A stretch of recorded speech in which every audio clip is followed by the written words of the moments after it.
Hello, welcome back to Talk Seagulls, and we're here literally the morning, just about afternoon, after... Well, I'm meant to be looking at this one. Too many Do you know what? I'm cameras. keeping it in. The morning/afternoon after what was an incredible result, really, considering the circumstances. I'm not going to say it was an incredible result in the grand scheme, but I was very happy with the way that ended with Georginio's last-minute moment, and my throat is just about recovering. The voice has taken a bit of a battering at full time there, but the away end was unreal. Oh, I looked at it. But I'm joined with a debutant today.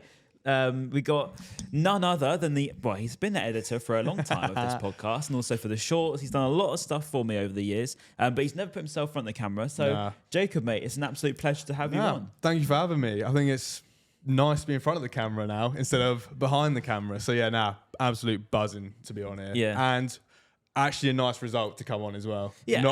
Gladly it wasn't a loss, or it would be more depressing. Coming on camera. We were 2 minutes away from this being pretty negative. Yeah, very much so. I think in general, if we were to have gone away with losing 2-1, it would have been very, very negative, I think. Whereas Georginio Rutter popping up, Georgie. Can't complain. Do you know what? The Georgie thing is a big one, actually, because for him, confidence-wise, this was massive. Oh, yeah. You know, a lot of people will be given a lot of stick, I think. I know that he's not been necessarily at his best, but I've always felt a little bit like he's out of the team in a weird way. Yeah. Personally, just me looking in outside looking in. No, I'm feeling the same with him. I think yesterday's goal for him, it will be a massive confidence boost in the future, especially when you need to manage Welbeck's minutes, because he hasn't been injured much this season, but he can get injured here and there. But Georgie getting that goal yesterday hopefully will cement him to get more goals this season and push that final bit to get European football. Because we need the confidence in the players to push on, and that was a big goal for him, I think, massively. I agree, but I think he's had a bit of a hard time over the course of the season, and the same applies to him and probably Baleba. I think Baleba's been an unfortunate one. Again, I thought the substitution to not bring him on was a bit odd. But obviously bring on O'Reilly, didn't we? Yeah, that was strange for me. I saw him warming up because I was watching it in the pub, and I saw him warming up and then coming out. I was like, when you've got the likes of Baleba, who has been at the club longer and kind of knows the football a bit more than Matt O'Reilly does, you'd think might have been a bit of a bold choice. But I mean, maybe just needed minutes for Matt O'Reilly. Just wanted to see what he can do, I guess. But it was a strange substitution, in my opinion. Very strange. Agree. We'll go through the whole game a little bit. Let's go a bit more general, because I think in the first half, I think it was mostly Spurs, to be honest. I rewatched the first half again. I was there, but I thought I'd just get a better opinion on it. And it was largely that. It was a lot of sort of, I want to say diving, to be honest. A lot of, it was very stop-starty, is what I'm trying to say. It was a bit of a frustrating game to watch back as a neutral point of view. But I think Tottenham probably did have the first half. They probably edged it. I thought I was quite surprised with how De Zerbi set up against us, because obviously we're so familiar with his style of play being heavily possession, which he still was to an extent. But I think we somehow had more possession than them going into the first half. Half time, which was surprising. But Zerbi knew very well, particularly Bart Verbruggen, to go on to him, because we saw it under De Zerbi, didn't we, with Bart, where he had those moments of kind of giving the ball away under pressure. So do you think that was everyone said he didn't have one, but a fantastic plan B from Coach De Zerbi? I think it was, especially when we've had him for a year and a bit and seeing his performances. But the way he set up today was definitely I know how Hertzler sets up. We're going to try and counter what he does. And the press, and Xavi, I think, had a great game. Pressing, he was all over the pitch, to be honest. Was, and I think that's was his game plan, was he's going to be our focal point. And even with the fullbacks, you had Pedro Porro pushing up quite high. Was it Ndoghi on the left? Yeah, he was pushing up high as well. So I just think when you've got Matt Sweefer as our right back, and then you've got obviously Kaji Lugon on our left, I think they were utilising their wingers more to basically, I don't want to say weak points, but they were pushing at our weak points, especially that right-hand side. I think that's where, I'm trying to think if that's where their first goal came from, because it was, and Doggy's whipped it in, didn't he? They were pushing our basically weaker side. And as you said, De Zerbi did his homework. He came with a plan B, because that football was completely different to the football they played against Sunderland, massively. As you said, it shows De Zerbi can change his... As if we didn't know it already. Yeah, exactly. But, I've been driving myself mad over that one. But yeah, it just shows he can. Yeah. No, I agree. Manipulate things. I thought that they set up really well, and I thought that the left, as I said, their left side and our right side was particularly getting exploited in that first half. Yeah. Mats Wiefer just looked a little bit edgy to me. I've said it for a while about Wiefer being at right back. I know that he's had good games and he can do things well. Yeah. But for me, that Wiefer, he is a midfielder all over, and you can tell because when he inverts, he plays really well. The two goals he got against Burnley was actually weirdly when he was on the edge of the box, crashing the box, and doing what a very good midfielder should do. Yeah. And I don't doubt Wiefer's qualities. No. But I think when I watch him on the right, sometimes I'm just watching him, he looks lost. Yeah. And I'm like, but you're too good to look lost. And that's how I kind of felt. I rewatched it again and I saw the same things. And he had a few of the dark arts in him, which I'll never forget Hertzler saying he would never manage a team with dark arts. I've particularly noticed the last two games, there has been some pretty bad diving from particularly Wiefer. I think Hinchwood's had quite a lot. Gomez. We'll get on to Gomez in a second. But yeah, I think Wiefer just looked exploited to me. Yeah. Also, he lacks that bit of pace as well. And when you're dealing with Ndoggy, who's got God knows how much pace, you're always going to become second best, I think. But overall, I didn't think he had a really bad game, Wiefer. It was just he wasn't like really bad, but I just think he was the weak point. Yeah, that's what I mean. And like, I think this is the thing with us. I think everyone says our players are not good. I just don't agree. I think our players are too good to look that bad. Yeah. And, we'll get onto the goals in a minute because naturally those are where you see the moments of brilliance. And I think that's what I've kind of said about this team is we have a lot of moments of brilliance in this team, both going forwards and also defensively. I think, when you've got someone like Van Hecker, even if he is kind of not having his best game, you know that he can put in a crunching challenge and save the game as well. Exactly. Like it's two sides of the story, isn't it? Like you always try and bring up the more negative sides, but again, we'll talk about probably Van Hecker a bit later on. But one of his mistakes was the goal. I mean, he made up for it later on down the line. But that's what I mean. It's two sides of the story, I think, when it comes to those kind of performances. Yeah, I agree. I think the weird one for me was Gomez. I think he started. I didn't really have much of the ball, to be fair to him. And then he goes down, and I was kind of looking at it thinking, and this is the trouble with the dark arts thing. You think he's gone down for no reason. And you think, oh, get up, Gomez. And then as a bit of moments go, you think, he might be hurt. And I've seen it back. It doesn't look great for him. It's his knee, isn't it? Yeah. The way he lands, isn't it? It just kind of gives way. He left the pitch in tears, didn't he? And it doesn't look very nice. I saw Captain Danny Welbeck over there consoling him and being the proper captain that we all know he is, as we know Welbeck's a legend anyway.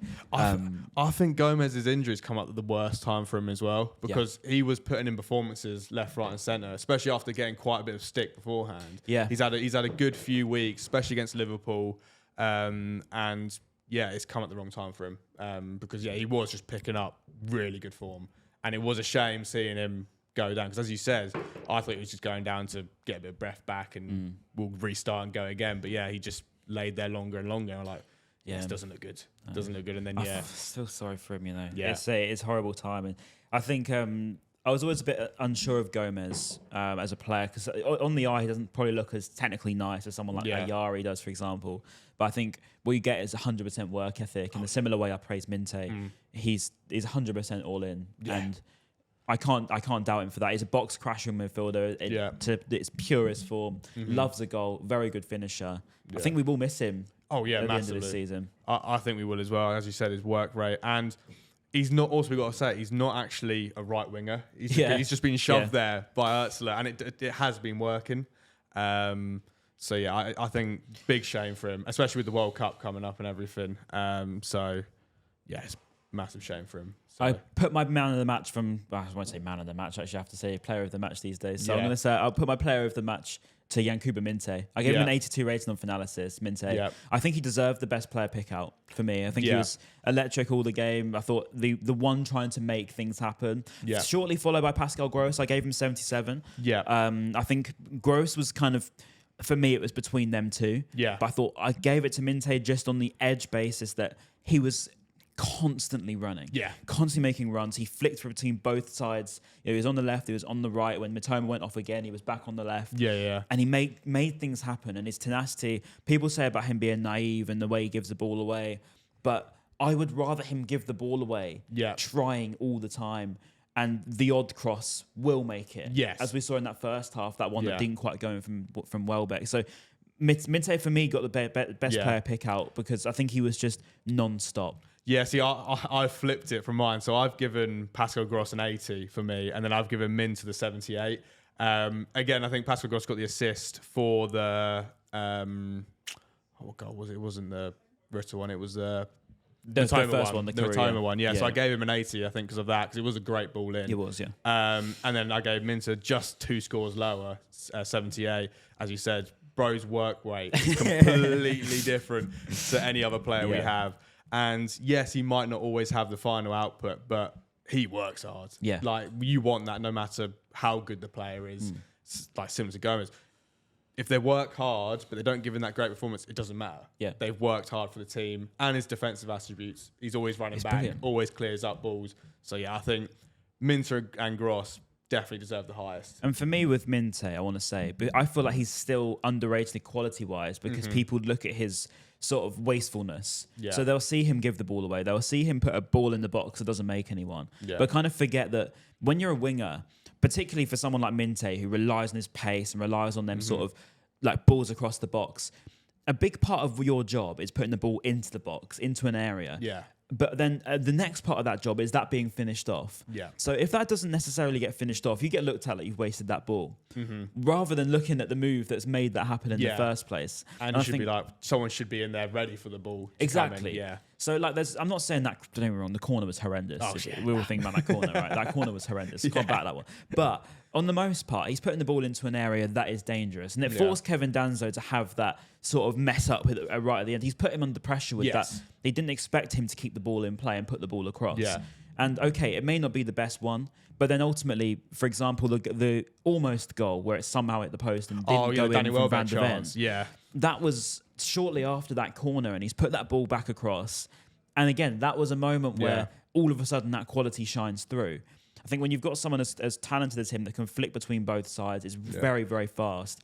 And also, you got to think, putting that putting that ball in, as you say, cause havoc. All it needs is a little deflection, maybe from their defender, and it could go in. So yeah, I think the comments of him lacking that final third, I think, is pointless. Yeah. I disagree with everything about that. I think he is a class player. No matter what ball he puts in, it does cause havoc. Yeah. Yes, it might not go in, but who cares? It's causing mayhem. I'll go into your Pascal rating because you said you put 80, didn't you? Yes. I put 77, which maybe I'm now thinking since I submitted it, once you've submitted, it's gone. Yeah, you can't. And I was kind of thinking I could have given him an 80, you know, because if I've given Minte 82, I was like maybe an 80 would have been fairer because I don't want to look like the person that hates on Gross because I absolutely love him. He's GOAT. One of, if not is my favourite player at Brighton forever. Closely followed by Carew. But he's been so good for us. And I think since his return, there's no sort of mistaking in the fact that this is the better Brighton you've seen. And I think it's helped Hurtzler as well, obviously. The naivety that perhaps that Hurtzler's shown, having them experienced players, it's obviously been necessary. Helped him, But having someone that's also a club legend and as talented as he is, quality as he is, I think Pascal, for me, he's just a different level. Yeah. Well, I mean, we've replaced Pascal with Pascal. And a better shows. Pascal, that's what I potentially. mean. He's gone to Dortmund, got a bit better, and he's come back. And it's great for us. I think Pascal on just a whole, not even just yesterday's game, as a whole, world class. Like he's been our best player for God knows how many years, and it shows. Yeah. And it showed when we didn't have him massively. We lost the creativity, we lost the assists, we lost the goals. And he doesn't have pace, but he doesn't need it. But he can hang back, as I said, we saw from yesterday, whip the ball in. Someone's on the end of it every time. And even when he does his little cheeky Cruyff turns, always sells the defender, no matter how many times he does it. But yeah, I think Pascal as a whole could be up there as player of the season for us, even though he joined halfway through. I know what you're saying because the change in us since he came back has been mad. Yeah. Like, very mad. I think he probably come back in thinking, God, what's happened to Brighton? Cool, we're in a relegation scrap now. What's going on here? And then the way we've changed, I think one of his first quotes about how the mentality of the club has to change. We have to believe we can win every game. You know, to draw is not enough, I think was his comment. I mean, don't get me wrong, we drew yesterday, and I think you kind of saw that on the face of the players at the end. But I think overall, I didn't rate too much higher. I didn't think that there was a great deal of quality across the squad. No, I'm trying to think. My next highest were probably Ayari and then Van Heck, which were at 75. So I wouldn't say they were too high. Yeah. But as a whole, everyone else was in like the 60s. Yeah. I'd say. But yeah, I think Van Heck and Ayari deserved the 75. I would have given Van Heck a higher one if it wasn't for his mistake for the second goal. Yeah. I think he looked lazy in that phase of play, and I didn't rate him up for that much for that alone. But he did also get the assist for the last goal for us. But Van Heck, for me, I thought the second, this might be my unpopular opinion. Okay, let's hear it. I thought the first one, he was more at fault.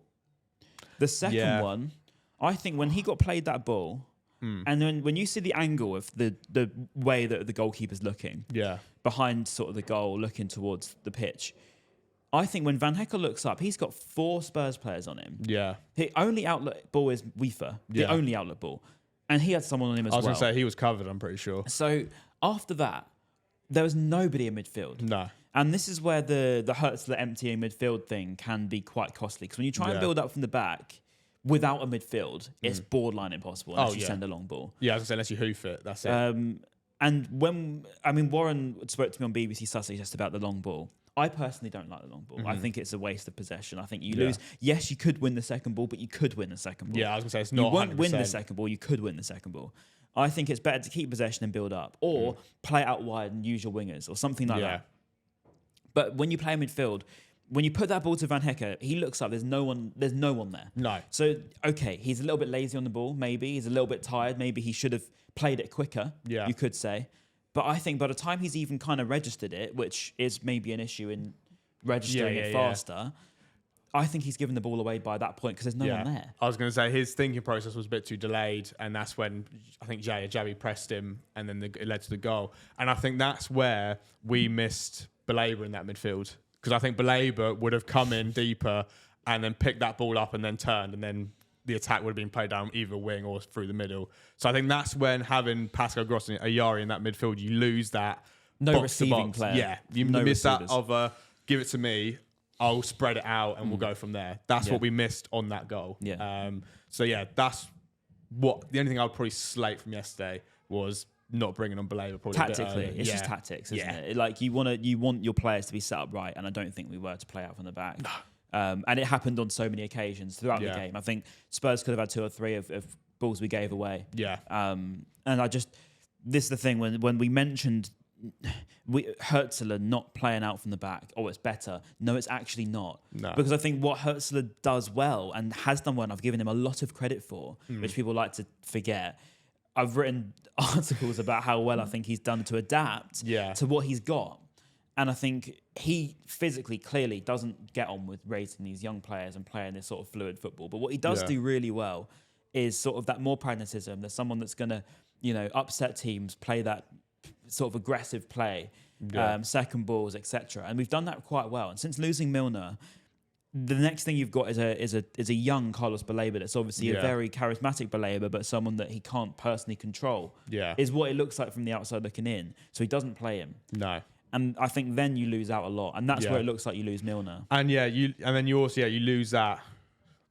I want to say like, not chaos, but like the energy. That's what I'm trying to say. Yeah. Energy in midfield, because I wouldn't say Ayari or Gross are the quickest. No. So you need that Baleba in there to be able to pick it up, go run quick, or clear up the mess that happened. Because it wouldn't have surprised me if we had Baleba in that midfield. Say Van Heck does give the ball away.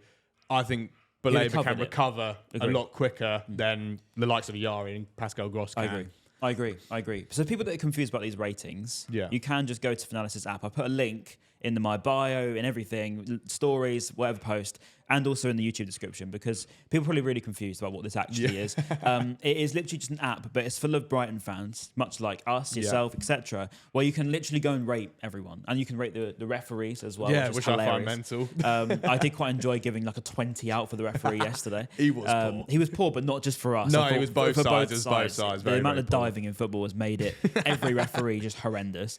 But ultimately, you can rate your own players, which which is so cool. And you can also like put posts on similar to like other social media, like put some photos of you at the game, whatever. So again, I'll put a link. You can get onto it because it is a lot of fun. And I do personally like, the whole little write-up at the end of the game. Yeah. Like I feel like I'm a reporter of a fan aspect. I was going to say, I downloaded it not too long ago and I was just browsing through what everyone was saying and stuff. And I was like, I might have to do a post myself. Yeah. Just drop a little like paragraph of being like how I thought the game went. So yeah, I definitely get involved in it for sure. Nice. I agree. So going back to the way we played, I think, stylistically, I think we're a bit of a mismatch between us and Tottenham. And I do think they kind of worked that out. We'll get onto the goals though, because obviously the goals were sublime. Yeah. And if I could give a 90 rating for Carew just for that alone, which I saw Mike King do, by the way, and I see you, Mike. I'm not giving out 90s that easily, my friend.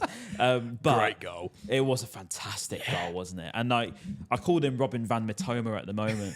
I was like, that is the most Van Persie-esque goal. But then I rewatched it back and he side-footed it, which is what makes it more impressive. That's when the technique on it is phenomenal. I was watching it at the pub, as I said. I didn't think it went in.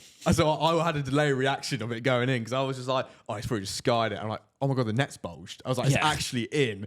So I just clapped. I was like, God, that's all I can do, applause. And it was just phenomenal. Yeah. The limbs actually was insane for that because most people had obviously gone off for their halftime pints. Yeah.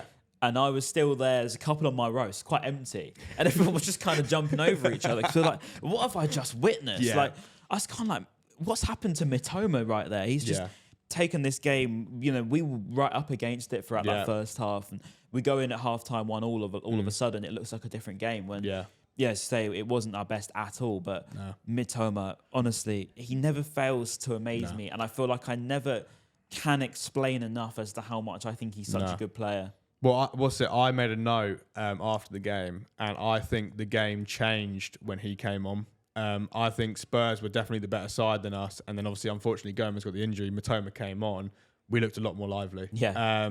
And I also thought the game changed when he came off. Yeah. So I've seen a lot of, not Brighton fans, but I've seen a lot of other fans kind of going, I think Matoma's a bit overrated. I think he hasn't had the greatest season or whatever.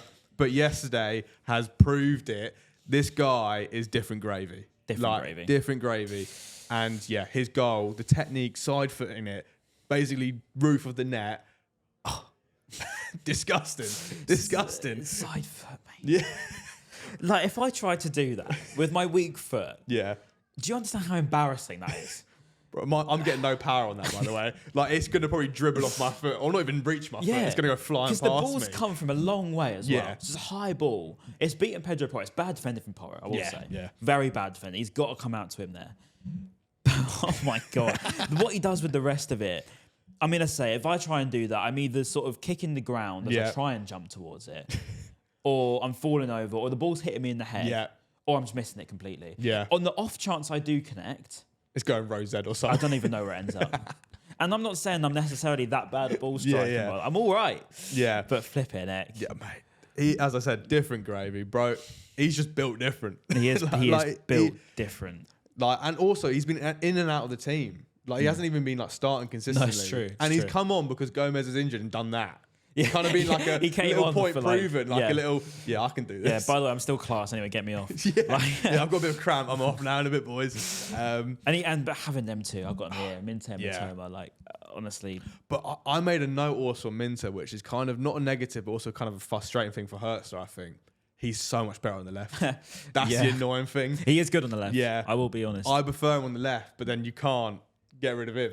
But then I say that, but then if you've got both of them fit, I feel like if you have got Minte cutting inside and then Mitoma who can go to the byline like he does, I think that's a lethal combination, What reminds you of that is the Everton game from last season. The first game of the season was both of them just assisting and scoring from each other. It's just a whip in back post, one of them's there. Yeah. That is the prime Mitoma and Minter link up. And they're both good enough to make it happen. And that's the thing which frustrates me about sort of the way we set up. I'm like... How do you misprofile these players so regularly? See how good they are together. Yeah. Don't put Weaver in right back. Oh God, it's April 2026. What's Veltman got to do, bro? What's he got to do, man? But we'll get on to the last goals. Obviously, Tottenham were all right. As I said, their goals I will speak about. That Xavi Simmons goal we spoke about a little bit. Yeah. The first one was a bit more of a weird one. Yeah. I don't want to. say anything bad about him, but I think Verbruggen wasn't strong enough coming out for that or quick enough. I think he saw the ball coming in too late. Pedro's already jumped up. Yeah. And he's kind of flapped it, hasn't he? Yeah. If you delay that a little bit, there's no way you're winning that. Yeah. So you should have either just been like, I'm just going to stay on my line here and just see what happens, or come out earlier. Yeah. Because the way he came out, he's not winning that ball no matter what. And Pedro Porro's not the tallest person. No. So a bit of on Van Heck, how are you getting beaten in the air by Pedro Porro? Yeah. And again, I don't want to say the name again, but I've personally say I do like Weaver as a player, but the build up to that goal was mostly on him. It was that right side. Yeah. It looked like he was just dreaming at the best of times, just sort of floating between positions and didn't really know where he was. And all of a sudden, once you've got someone like Xavi Simons, who's so good, technically. Yeah. Once he's chipped that ball in, I think there was only one end result. Once Verbruggen was done, I think you could just feel it was going to happen. Yeah. I think. It was coming. It was a good assist. Don't get me wrong. It was a good ball in, but yeah, it was coming. Avoidable. Yeah. Oh yeah. I think both their goals were very avoidable, which is the annoying thing, because we could have come out that game maybe 2-0. Yeah. And gone, easy win kind of thing. So yeah, we kind of, I don't want to say gifted, but kind of were our own worst enemy. I think yesterday. I agree. So yeah, I think hopefully on the training ground, Hurst starts going, all right, let's get bigger in the air now. Because Van Heck, he always wins the ball in the air. So I was very surprised he did in that time. But it is what it is. I think the same can kind of be said for Tottenham. They were their own worst enemy at the end as well, with that goal from Georginio. I know we kind of touched on it already, but the way that Danzo kind of gave it away, I thought people were being a little bit harsh on Danzo, personally, because I think it was a difficult ball to deal with across. Yeah. And then once Van Hecker had won it, which he did very, very well, by the way, very high up the pitch. Yeah, and also not to give away a foul either. Very good. True. And then the ball across, obviously it's a dangerous one. But the finish from Georginio. I mean, as we said, confidence booster. That is massive. Because I was a bit worried when it did come over, because I was like, it could just go over. Because you're hitting it with so much power. I thought it would. Yeah, that's what I mean. I'm not being horrible to him, but I thought it would. Like, you're hitting it with so much power, you see it coming across, you haven't had a goal in God knows how long, and you're like, just please go in the net. Yeah. And it did. And 95th, I think it was, to get the 2-2. Away end was beaming by the looks of it. It was mad. Yeah. I was saying to Brett upstairs, I don't know many other away days with that sort of scenes from a goal for a while. Yeah. I think the only one was Chelsea this season when we beat them like 2-3-1. Oh, yeah. That was pretty mad. Yeah. But it did go mad. Oh, I bet. I mean, the pub I was in went crazy. Yeah. I was the only Brighton fan in there, but it felt like everyone was Brighton fans. You know, it's been a good goal when you've got a big bruise up your calf. I felt it last night. I was like, I've got a big bruise on my calf. So I don't know how Injured yourself celebrating. Yeah. It happens every time. Because I'm not gonna lie, I'm the sort of person to get on the chairs, on the seats, and then when you jump down and you miscue it, you almost every time smack your leg against it, and it always hurts. But you try and play it cool. Yeah, I'm fine, mate. Don't worry about it. Just a little brush off, it'll be fine. That's funny. But, no, it was good. A good celebration. Good moment for Georgie. I think he deserves it. He's worked hard for it. He struggled a lot this season. I think I wanted to see him come over to us. Obviously, was a lot more reserved at the end of the game compared to what we've seen in the past. But Georginio, I think he's a top player. I think he's a big player in there. Yeah, there is. I think he just needs to believe it himself. Yes. I think he needs to have that self-confidence as well. Obviously, confidence. Did we bring him on as striker? Because he came on for Welbeck, didn't he? So I think we put him up top, and we just need to work out a position for him. It wasn't working until Costulas come on. Yes. Yeah. And I think once Babis was there, all of a sudden it looked a little bit better. Yeah. The dynamic. I don't think Georgie's a lone nine. We've said that since the first time he ever played up there. And why are we insisting it again? I go back to misprofiling our players.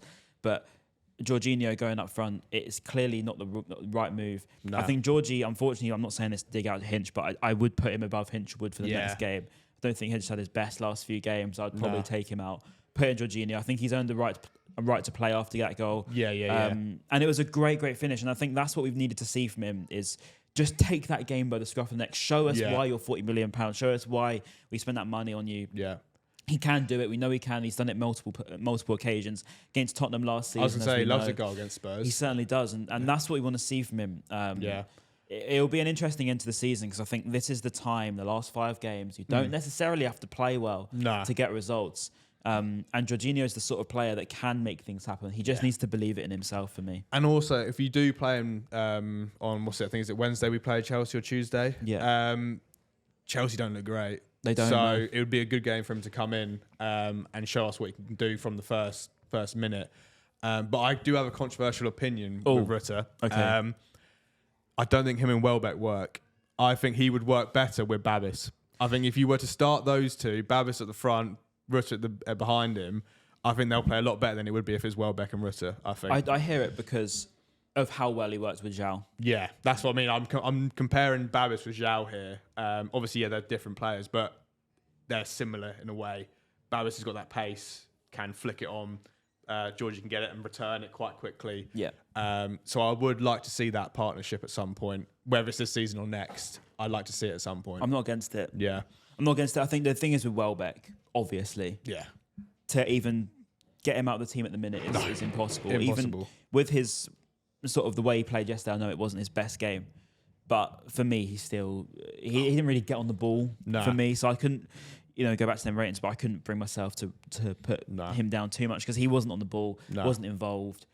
It wasn't the game for him, to be honest. Maybe in that aspect, you could have put a Costulas in there earlier. That's why I'd probably give Van de Ven and Dancer their credit. I think they nulled Welbeck out of the game quite well because, again, Welbeck is best when he can hold it up, release it, and then work his way into the box. But I think Van de Ven and Dancer did well to just nullify him and get him out because, he wasn't involved. Much. And they're both quite physical, quick defenders as well. Obviously, they've got quite a quick back line, really. In all honesty. They've probably got one of the fastest in the league, to be honest. And I think when you've got that, and obviously Mitoma and Minte, you don't have that high line to run off because you know that any of them are going to be able to make that up. So maybe on that aspect, putting a Costulas in earlier would have been a good shout. And I do agree, having a runner in front of Georginio makes it different because it opens the space up for him. Yes. And I think when he's running sort of without that space, sometimes, even if he does beat his man, sometimes I'm just like, do you believe you're going to score right now? Yeah. Do you believe you're going to make something happen? And a lot of the times the answer to that question has been no. Yeah. And you can kind of just see it in the way it's almost like he does something and then there's something in him that just kind of holds him back. Yeah. And you're like, no, just keep going. Well, yeah, because if you compare him to last season against Spurs at home when we came from 2-0 down to win 3-2, he could beat a man. He got goal and assist. I think for the third one where he cut back for Welbeck, he skinned their defender, pretty much nutmegged him or whatever and got round and then crossed it in. He can do it. It's in him. He's able to do it. It's just a confidence thing with him, I think, at the moment. And there's been a lot of slander on his name. God knows. I hate it. Yeah. I really do because I think he's such a likable guy. I love his Pokemon cards content, mate. Yeah. I'm a big Pokemon cards fan myself, big Pokemon fan myself. And when I see his content, it just he's just very relatable guy, very down to earth, nice person by the looks of it. And I'm just like, I want him to do better. Yeah. I miss his post-match videos, man. I want him where's to be, Georgie Cam? Yeah, I want to see him screaming at the camera and stuff. That's what I want him back in the squad for that. But Labour's the same. Yeah. Right, and this is the thing. This is what I don't want as fans. I hate because we do it to every single player that leaves. And it drives me insane. We just forget all the good things about people and the good things about our players.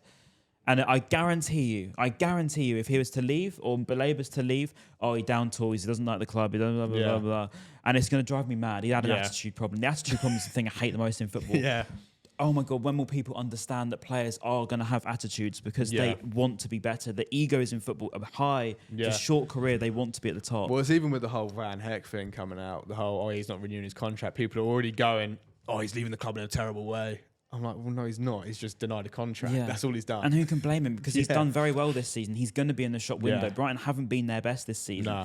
There's a good opportunity for you to go to a big club. Yeah. We've got to remember, these players are not Brighton fans. They don't look at the club in the same way as we do. And in modern football, if there's an opportunity to make more money and an opportunity to set yourself up and win trophies, why would you not take it? No. And everyone's going to do the same thing, no matter who you are, no matter how much you want to pretend to love whatever you love. Yeah. If you got offered tomorrow a job in Manchester United and you're going to get offered 3 times the amount of money Brighton could ever pay you, you're going. Oh, yeah, massively. And also, you're retiring your family as well. So it's like, you're going to do it. It takes a lot for me to hate a player. Let's just say that. It takes a lot. I mean, Cucurella on the other hand, we'll forget about him. But it takes a lot for me to grudge, basically, a player leaving and stuff like that. So I think comments like that, just leave it kind of thing. I agree.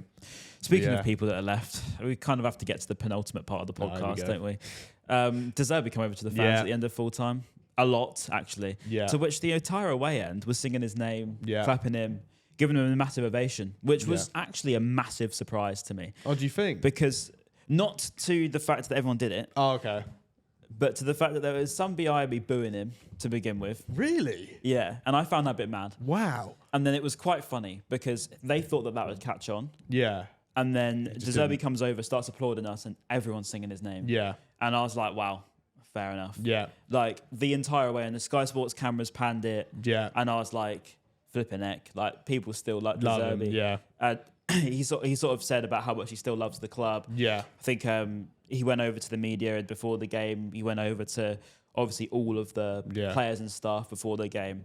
I feel that there's no love lost between anyone. I think he also mentioned in his post-match about the magic of Brighton as well. Yeah. I'm pretty sure like that's something he still has a high respect for us, and I think he always will. Yeah. And because I don't know if you had it at the ground where there was a very like a divide on Twitter being like, oh, we don't want him to sing his name during the game. Yeah. Wait till after. Was there any singing at the game? No, not during it. No, I wouldn't want to sing his name during the game because he's against us. But I think after the game, It's you're well fair within enough. your right to show your emotion, I think. Because I think during a game, you're beating each other. You want to win. And like if De Zerbi celebrates, he celebrates. Like I'd probably do the same thing. Oh, yeah, massively. The way they all And panned also, out. it's his character. Yeah. He's going to celebrate like when Xavi scored. He's going to celebrate like that, isn't he? And It's his first game as well at home, and obviously Tottenham are in the situation they're in. Naturally, if they did win that game, there's going to be a big outburst of emotion from everybody involved. Yeah, but no, I gained massive respect for him coming over because he could have easily just did a clap and walked off instantly, but he came right over, clapped everyone for a good amount of time. So yeah, I have massive respect for him for doing that because he could have easily just walked off. I agree. After conceding that late in the game, you could go, your head's hot, I'm out of it kind of vibe. But no, he made the effort, and that massive for me, I think. I just really don't know how he's going to get on there. Nah. I just can't see him buying into their philosophy. No, and also he's a man that doesn't stay long. And he signed, was it a 5-year deal? It's not going to happen. No. The mentality of Tottenham. Who was it first? Did it Conte? Yeah. Ange? I think it was Conte said. No, it started. I think with actually. No, it wasn't Mourinho. It started with Conte. Yeah, he made a comment about Spurs' mentality and stuff, and it's always going to happen. And then someone else made a comment. It might have been Ange. But yeah, I mean, what's it? We didn't back him for transfers. I don't think Spurs are going to back him for transfers. No. And even if they do, I just don't think they want to win enough. No. Like, it's not in them. No. They won the Europa League. Okay, great. And then they sacked him. Well, it's like, what's it? Was it Chiellini goes, like, oh, it's history of the Tottenham. Yeah, it's the history, obviously, Tottenham. Yeah, that's what it is. It's just such a weird club. But I mean, annoyingly, he's at an English club because I'd like him to do well, but I don't want him to do well because he's at an English club. So it's a bit like... Wasn't Barber at Tottenham? Yes. Yeah, he was. I want to say yes. Us? Yeah. I'm just thinking because like it's very similar parallels between us and Tottenham. Sometimes I do feel like we're very pretty on the eye. We do things, but then it's almost like we're both just bottlers. Yeah. like I don't remind me of the championship season. Yeah, that's what I mean. Like, and we don't take the gamble. Nah. As for a Bloom who's a gambling man, sometimes I'm just like, doesn't do it. Do it now. Nah. Wait another 2 years. Why though? Chance gone. Chance gone. We are chance gone FC. Oh yeah. Well, it's even like this season. Europe's there. Yeah. Let's just it's go for right it. there. And like Champions League is there. It's right there. And I think that's what's annoying me more than anything is I think the same can be said for the rest of the league, to be fair. Yeah. I mean, Brentford, it's kind of all that past lot, the Baton League, isn't it, this Yeah. season? Everyone's kind of like, well, I don't want it. Do you want it? Well, I don't want it. Do you want it? Yeah, and someone will pretty look much. like they want it for a bit, and then they'll go off form. And it's such an odd season. Well, it's like that trio of Liverpool, Aston Villa, and Chelsea. They all just take turns and going, "Oh yeah, I'll take Champions League this time. Yeah. Oh no, you can have it this No, I time. don't want it It's that all much, mate. Oh, Brentford, you want it? Yeah, go on, in you go, boys. And then Brentford drew with Fulham. yeah, It's well, just that's such what I a mean. weird Chance season. missed. They drew. They dropped points. Chelsea lost to United. Dropped points. We could have jumped Chelsea. Yeah. If we were to win yesterday. So then that's our chance missed. Yeah. So and then you've got obviously I think you've got Fulham. Palace, who think they've got a chance now playing today against West Ham. So yeah, it's just chance missed, which is annoying because we could have cemented ourselves there. Basically, it's our territory now, but we've missed it. Yeah. But we've got a good run of fixtures coming up. So. We do. We'll see about Chelsea. Yeah. Give us a prediction for Chelsea, just quick. I'm gonna go 3-1 us. Yeah. I'm going 3-1. Reverse of the away fixture. It's going to be our ground. We're going to win 3-1. There's a lot riding on it as well. Obviously, everything about Chelsea and Brighton, don't even need to explain that. Well, have you seen Chelsea's form? Yeah, they're horrendous. Yeah, it's tragic. They're horrendous. They've not even scored in 4 games. No, I don't think they have. And they're all Rosinha out. Yeah, I know. They want it. My uncle, who's a Chelsea fan, wants him gone. Do you think Rosinha will get a good ovation at Brighton? Should do. I think so. I would be very surprised if he doesn't, because he's done nothing wrong with us, and he was with us, unfortunately, when we didn't get the promotion. But I mean, he was one of the motivators. So yeah, I'd be very surprised if he did get promoted with us as well. Did he? Did he not leave before then? No, he got promoted with us. 100%. Oh wow! I thought he left the season before. Never mind then.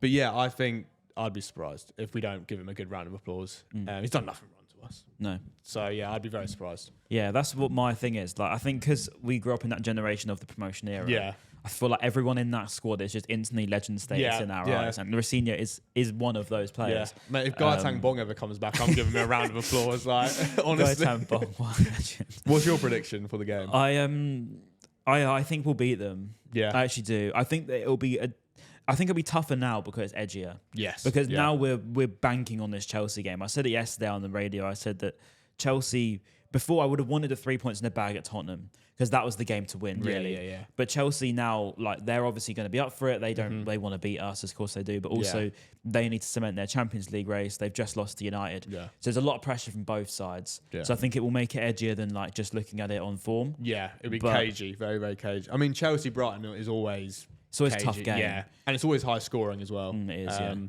yeah, because we're scared of each other in a weird way. Like, we want to beat them, but then we're also kind of like, they've got a lot of good players because we know all of them, inside out. So we know what João Pedro can do. We know what all of them can do. I need to go through their names. And also recently, we've had their number quite a lot recently. So they'll be wanting to come to us and go, well, we want to get revenge here. Cole Palmer loves to go against us, doesn't he? Yeah. I mean, don't remind me of the 4 goals against us at their ground. That was one of the most brutal half-time talks of Brad, sitting right behind that goal as well. I remember looking at Palmer's face just as he hit that 4th in, and he sort of just looks at it like... Yeah.